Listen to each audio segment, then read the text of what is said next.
역대하 4장 1절부터 22절까지 말씀 우리 함께 봉독하겠습니다. 함께 봉독합니다. 시작.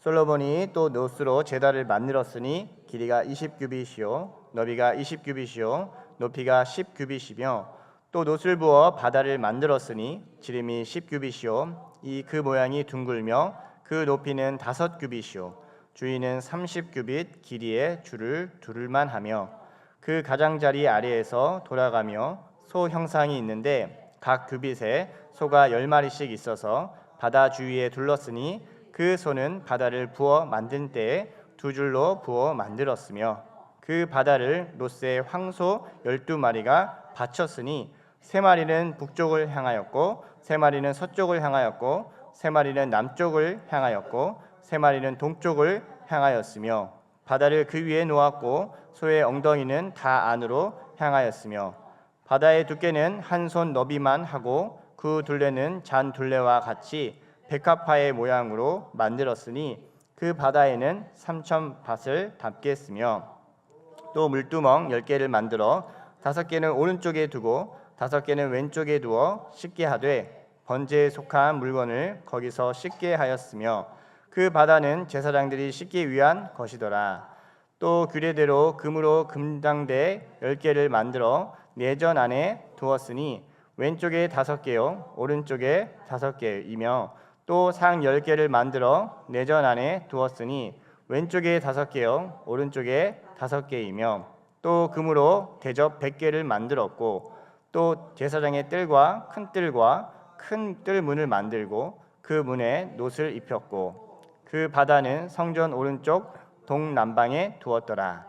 후람이 또 솥과 부삽과 대접을 만들었더라. 이와 같이 후람이 솔로몬 왕을 위하여 하나님의 성전에서 할 일을 마쳤으니 곧 기둥 둘과 그 기둥 꼭대기에 공 같은 머리 둘과 또 기둥 꼭대기에 공 같은 기둥 머리를 가리는 그물 둘과 또 그 그물들을 위하여 만든 각 그물에 2줄씩으로 기둥 위에 공 같은 2머리를 가리는 석류 400개와 또 받침과 받침 위에 물두멍과 한 바다와 그 바다 아래에 소 12마리와 솥과 부삽과 고기 갈고리와 여호와의 전의 모든 그릇들이라. 후람의 아버지가 솔로몬 왕을 위하여 빛나는 놋으로 만들 때에 왕이 요단 평지에서 숫꽃과 스레다 사이에 진흙에 그것들을 부어 내었더라. 이와 같이 솔로몬이 이 모든 기구를 매우 많이 만들었으므로 그 놋 무게를 능히 측량할 수 없었더라.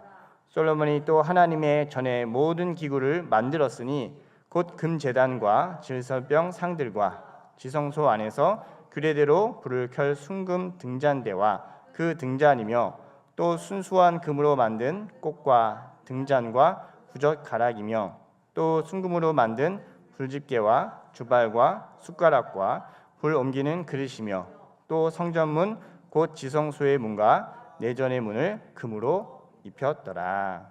아멘. 네, 솔로몬이 성전을 이제 건축을 합니다. 네, 어제 본문은 이제 성전의 장소라든지 큰 부분에 대해서 얘기를 좀 했다면 오늘은 이제 성전의 실제적인 이 모습에 대해서 얘기하고 있습니다. 어쩌면 이렇게 우리가 쭉 읽어 나갔는데 이렇게 읽어 나가다 보면 막 놋제단, 뭐 황소 12마리 막 이런 것들이 네, 지금 신앙생활과 무슨 상관이 있는가? 이거 빨리 건너뛰고 다음 걸 읽어야겠다. 이런 생각을 할 수도 있습니다. 그러나 이 성전의 모습은요, 하나님이 우리 가운데 가시적으로 보여주시는 것이 원하는 것이 있습니다. 그렇기 때문에 이 성전, 하나님의 성전이라고 말씀하실 때 우리가 어떻게 성전으로 세워져 가는가, 어떻게 성전의 모습으로 세워져 가는가를 우리가 이 모습을 통해서 우리가 확인할 수가 있습니다. 오늘 본문은 먼저 이 성전 뜰에 있는 기구들에 대해서 설명을 하는데요. 이 역대하 4장 1절 말씀을 다시 한번 보겠습니다. 역대하 4장 1절 말씀 다시 한번 읽어볼까요? 시작. 솔로몬이 또 놋으로 제단을 만들었으니 길이가 20규빗이요 너비가 20규빗이요 높이가 10규빗이며. 네, 이 성전에 딱 먼저 들어가면요 제일 만나는 게 이 놋 제단입니다. 이 놋 제단이 뭐 20규빗 높이는 10규빗 이렇게 돼가지고요 한 지금으로 환산을 하면 한 9m, 가로 세로가 9m 정도 되고 높이가 한 4.5m 정도 됩니다. 엄청난 큰 규모입니다. 이 성전이 있기 전에 성막이 있을 때는요, 그때는 5규빗이었어요. 5규빗. 그러니까 이게 한 4배 정도 늘어난 큰 규모가 됩니다. 이 노수로 한 이유는요, 여기에 이 제단에 그 제물들이 바쳐질 때, 불살릴 때 이 불에 견디도록 설계하기 위해서 노수로 이제 됩니다. 번제, 화목제, 속죄제를 이곳에 이제 드리게 되면서 우리가 성전에 딱 들어갈 때 무슨 생각하냐면 하나님 앞에 그냥 나아갈 수 없구나. 피 흘림이 있어야만 하나님께 나아갈 수 있다는 것을 하나님께서 보여주시는 거예요. 그래서 이 피 흘림을 통해서 우리는 하나님께 나아간다. 자, 우리는 누구로 인해서 나아갈 수 있죠? 예수 그리스도로 말미암아 하나님께 담대히 나아갈 수 있는 겁니다. 그 제물이 없으면요, 하나님이 만나주지도 않습니다. 그런데 그 피 흘림이 있기 때문에 우리가 하나님께 나아갈 수 있는 거예요. 하나님께 이 드리는 첫 마음은요, 그래서 이 예수님을 붙들고 가는 마음이에요. 그렇게 나갑니다. 그러면 이 두 번째 뭐가 나타나냐? 이 바다라는 게 나타납니다. 바다. 우리 역대하 4장 2절에서 6절까지 한번 또 보겠습니다. 4장 2절에서 6절까지 한번 읽어볼까요? 시작. 또 놋을 부어 바다를 만들었으니 지름이 10규빗이요 그 모양이 둥글며 그 높이는 5규빗이며 주위는 30규빗 길이의 줄을 두를만 하며 그 가장자리 아래에는 돌아가며 소 형상이 있는데 각 규빗에 소가 10마리씩 있어서 바다 주위에 둘렀으니 그 소는 바다를 부어 만들었을 때에 2줄로 만들었으며 그 바다를 롯의 황소 12마리를 바쳤으니 3마리는 북쪽을 향하였고 3마리는 서쪽을 향하였고 3마리는 남쪽을 향하였고 3마리는 동쪽을 향하였으며 바다를 그 위에 놓았고 소의 엉덩이는 다 안으로 향하였으며 바다의 두께는 한 손 너비만 하고 그 둘레는 잔 둘레와 같이 백합화의 모양으로 만들었으니 그 바다에는 3,000밭을 담겠으며 또 물두멍 10개를 만들어 5개는 오른쪽에 두고 5개는 왼쪽에 두어 씻게 하되 번제에 속한 물건을 거기에 씻게 하였으며 그 바다는 제사장들이 씻기 위한 것이었더라.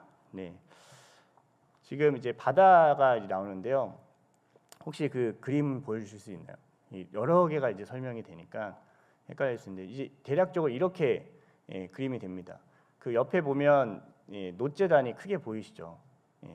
그 놋제단이 보이고 그 옆에 크게 큰 대접이 있죠. 대접 보이시나요? 그게 바다예요. 그리고 옆에 이제 양 옆으로 물두멍이 이렇게 됩니다. 한 이게 지금으로 환산을 하면요, 한 높이가 4.5m, 그러니까 높이가 한 2.25m, 둘레가 13.5m 정도 돼요. 그리고 지름 자체가 4.5m 정도 됩니다.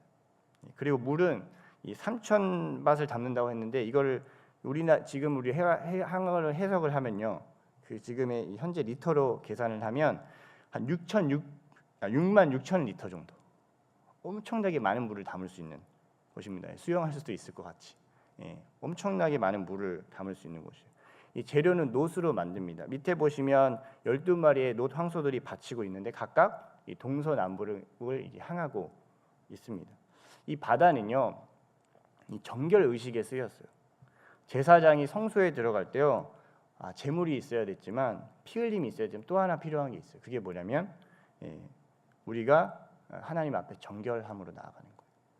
성막에는 이제 물두멍만 딱 하나 있었는데요, 이 성전에는 이게 엄청나게 확 등장합니다. 많이 확장이 됩니다.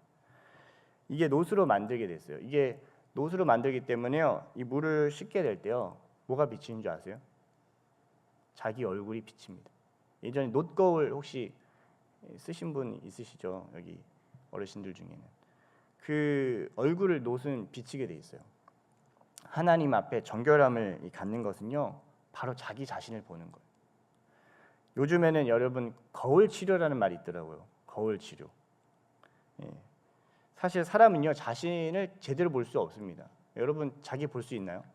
눈이 이렇게 우리가 돼 있기 때문에 저도 저를 모릅니다. 여러분들은 저를 볼 수 있는데 아쉽지만 저는 저 자신을 거울이나 이런 게 없으면 볼 수가 없어요. 지금 제 머리가 떴는지 모릅니다. 그래서 확인하고 올 때도 있지만 가끔은 두렵고 떨리는 마음으로 있어요. 막 어떤 분이 뒤에서 이렇게 막 내리라고 하면 뭐 저 자신을 보지 못하니까.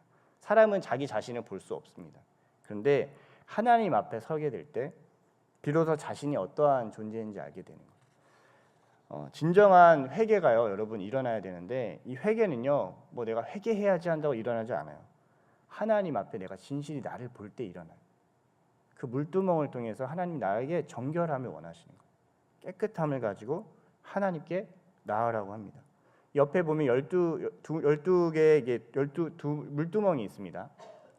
10개가 추가되어 있는데, 그 제사장이 씻는 곳은 이 큰 바다였다면 여기 이제 10개의 물두멍에는 재물과 기구를 씻게 됩니다.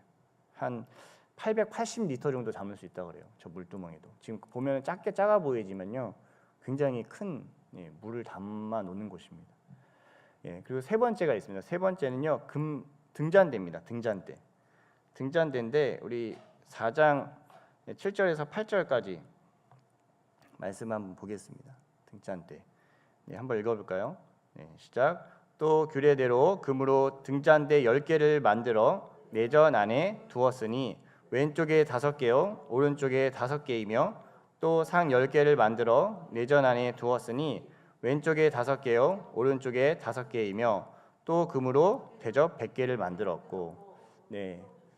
여기까지 읽으시면 됩니다. 그 등잔대는 아까는 이제 큰 뜰입니다. 그러니까 하나님 백성들이 머무는 뜰이고, 그 다음에 들어갈 수 있는 게 이제 성전이죠. 성전에 들어갈 땐 제사장과 또 그것을 섬기는 사람들만 들어갈 수 있어요. 그리고 성전에 들어가고 나서는 그 다음에 또 있는 공간이 있습니다. 그게 뭔지 아시죠, 여러분? 그게 바로 지성소입니다. 그러니까 하나님께 나아갈 땐 뜰을 밟고 성전을 들어가고, 그다음 지성소 이렇게 들어가는 순으로 되어 있어요. 근데 여기에는 이 안에 들어가면 이제 등잔대 밑에 진설병을 두게 됩니다. 한번 그림 두 번째로 제가 드린 거 한번 보여줄 수 있을까요? 이게 작아서 잘 안 보일 수도 있는데요. 그 쬐끄맣게 보이는 저 가운데 있는 분이 이 제사장입니다. 그 앞에 금으로 만든 제단이 있어요. 거기에 향이 날마다 올려 퍼집니다. 그리고 양 옆으로 이제 그 10개의 그 상이 있습니다. 10개의 상이 있습니다. 여기에는 이제 진설병에 대한 언급은 없어요. 근데 사실 이제 떡을 하나 정도 이제 배치했을 것으로 보입니다. 근데 왜 여기에선 진설병에 대한 해석이 없느냐? 여기 전체가 이제 금으로 만들어서 여기 들어가면 뭐가 이제 비춰지냐면 하나님의 빛과 영광이 가득한 것을 보여주시는 거예요. 우리가 함께 나아갈 때, 하나님께 나아갈 때 빛 대심이 그 가운데 빛의 영광으로 우리 가운데 나타나는 거예요. 길이요 진리요 생명이신 예수님은요, 내가 세상의 빛이라 이렇게 말씀하셨어요. 빛됨을 하나님께서 이 성전을 통해서 보여주시는 거예요. 빛은 어둠을 드러냅니다. 우리가 주님을 만나면 만날수록요, 하나님이 내 안의 어둠들을 빛으로 드러내셔요. 또 나의 근심과 걱정을 어떻게 하시죠? 평안과 생명으로 바꿔주십니다. 그게 바로 하나님께 나아가는 은혜예요. 9절에 이제 보면 제사장 뜰과 큰 뜰이 나오는데, 이 제사장 뜰은 제사장과 레위인을 위한 공간이고요, 큰 뜰은 백성들을 위한 공간입니다. 그래서 이제 백성들은 큰 뜰에 있다가 이 제사장의 이 뜰로 갔다가, 제사장들은 이제 끝 뜰로 갔다가 이 성전 안에 들어가게 되고, 저기 잘 보이실지 모르지만 오른쪽 옆에 보면 그 제사장 입장에서 볼 때 오른쪽 옆에 보면은 그 문이 있고 휘장이 이렇게 쫙 놓여 있는 게 있어요. 그 휘장이 지성소입니다. 들어가는 문입니다. 거기는 아무나 들어갈 수 없어요. 1년에 한 번 대제사장만 이 속죄일에 들어가게 되어 있어요. 이렇게 이제 구성이 되어 있습니다. 그리고 네 번째로요, 이제 후람이라는 사람이 등장을 합니다. 후람. 이 후람이라는 사람이 이 모든 것을 만들었다라는 얘기를 이제 4장 11절부터 22절까지 그 부분에 대한 내용이 있는데요. 이 후람이라는 사람은 어떤 사람일까요, 여러분? 역대하 2장 13절에서 14절에 이 후람에 대한 설명이 약간 나옵니다. 우리 한번 읽어보겠습니다.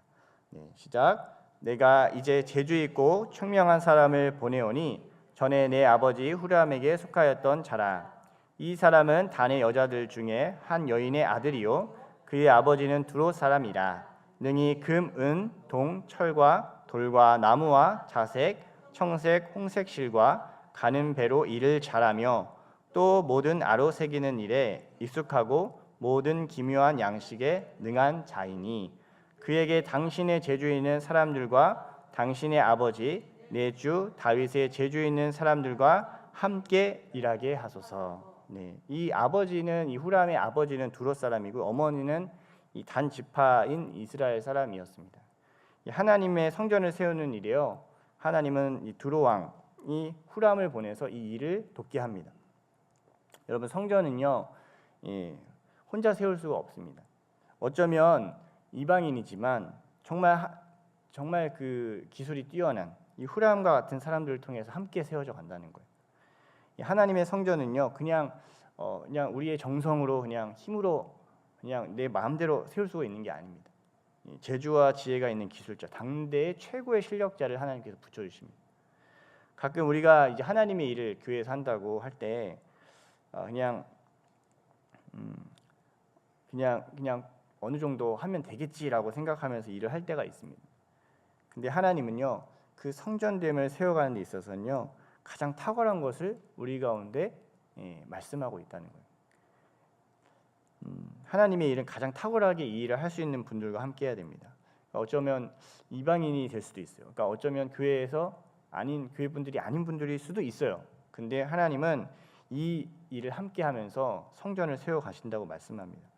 이 성막은 이 성전과 다른 성막, 이 모세 시대의 성막은 오홀리압과 이제 부살렐이라는 사람을 하나님께서 세우셔서 그들에게 지혜와 감동을 부어서 이 모든 것을 짓게 합니다.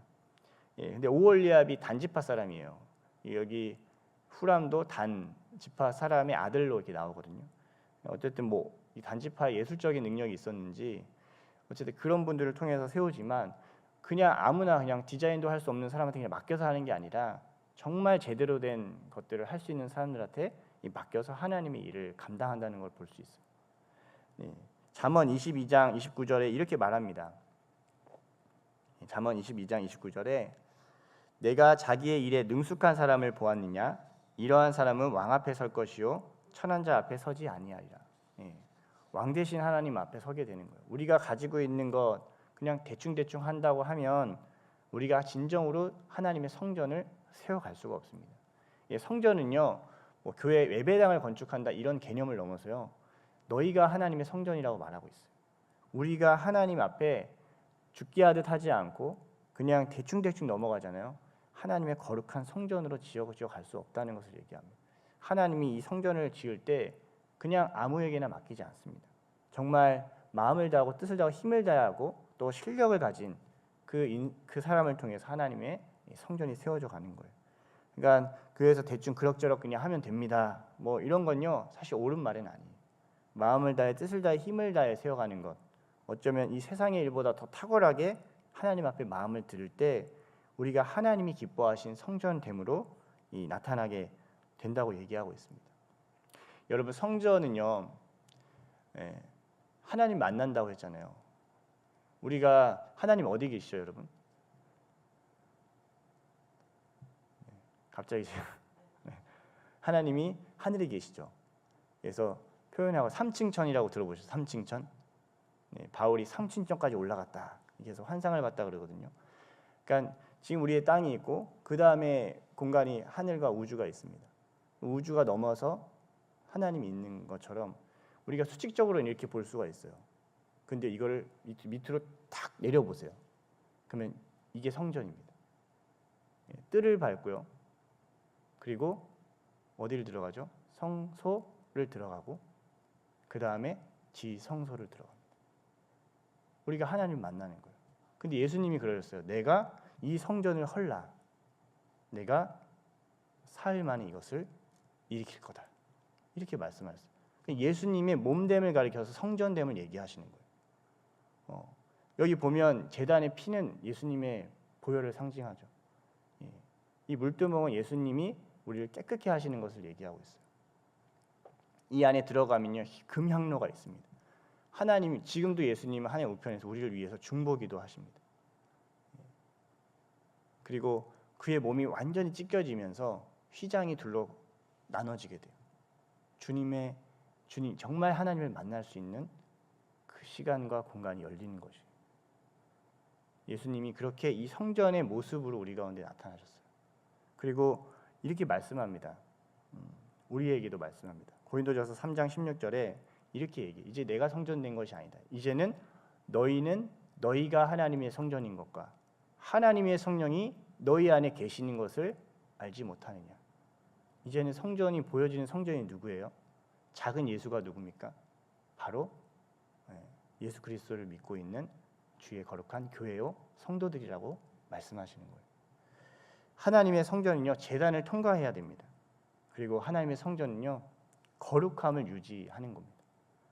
그리고 하나님의 성전은 하나님의 영광으로 가득합니다. 그 빛으로 영광으로 가득합니다. 그 성전에서 우리가 하나님 만날 때요 길이요 진리요 생명이신 주님을 만납니다. 광야에는 길이 없거든요. 근데 거기서 목자의 음성을 들으면 길을 발견하게 돼요. 빛으로 찾아오시는 주님을 만나면요 우리는 하나님이 우리 가운데 주시는 그 길을 갈 수 있게 됩니다. 하나님의 성전은 그 영광으로 가득합니다. 그리고 이 성전은 마음과 뜻을 다해 생명을 다해 정말 하나님 앞에 완전히 드리는 그 모습으로 세워지게 돼요. 그냥 대충대충 세우는 게 아닙니다. 전심을 다해서 세워가는 겁니다. 보여지는 성전도 우리가 아름답게 세워가듯이요 이렇게 아름답게 세워가졌잖아요. 솔로몬 성전도요. 우리의 성전도 마찬가지입니다. 예수님으로 인해서 거룩하고 흠이 없는 하나님의 영광이 여러분 가운데 가득 차고 있는가? 저 자신에게도 묻는 겁니다. 탁월함으로 내 성전이 계속 아름다워지는가? 구약에서는 성막이 이 성전으로 확장이 되거든요. 너희가 그리스도 안에서 서로 함께 지어져 가느니라. 이 계속해서 하나님의 성전은요 확장되어 가는 거예요. 혼자만 세울 수 없는 문제입니다. 함께 세워져 가는 것입니다. 하나님이 우리에게 묻고 계신 일입니다. 이 아름다운 솔로몬 성전을 생각하면서 여러분 우리의 성전됨이 함께 이루어지기를 소망합니다. 아멘. 네. 판단과 정죄가 아니라요. 서로가 하나님의 영광으로 바라볼 수 있도록 자신을 바라보는 것. 너 누구를 바라보게 하는 게 아니라 그 놋 바다를 통해서 자신을 바라봄으로 정말 회개의 영이 임하기를 원합니다. 그리고 주 예수님을 의지해서 탐대히 주님 앞에 나아가서 하나님 주님의 음성 듣기를 원합니다. 너무너무 주님의 음성 듣기를 원합니다. 그 음성, 그 말씀 들려주십시오. 제가 월요일 날도 설교했듯이 예배의 성공은 결국 이 예배의 자리에서 하나님의 음성 듣는 겁니다.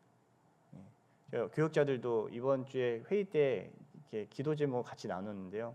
계속 그 얘기를 하시더라고요. 하나님의 음성 듣고 싶다고. 하나님의 음성이 너무 갈망하다.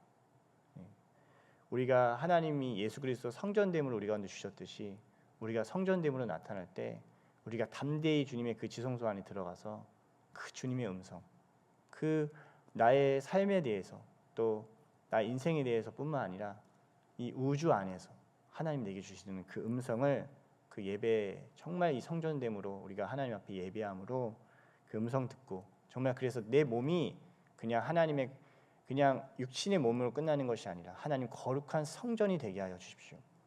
예수 그리스도가 보여주던 그 성전이 내가 또한 하나님의 성전으로 자라가서 이 성전을 보며 하나님을 만날 수 있는 거룩한 시간이 거룩한 기회가 우리 귀한 영혼들에게 열릴 수 있도록 주여 나를 주의 성전으로 세워달라고 이것을 위해서 오늘 하루날 주님 앞에 기도하며 나아가는 우리 모두가 되시기를 예수님 이름 축복합니다. 아멘.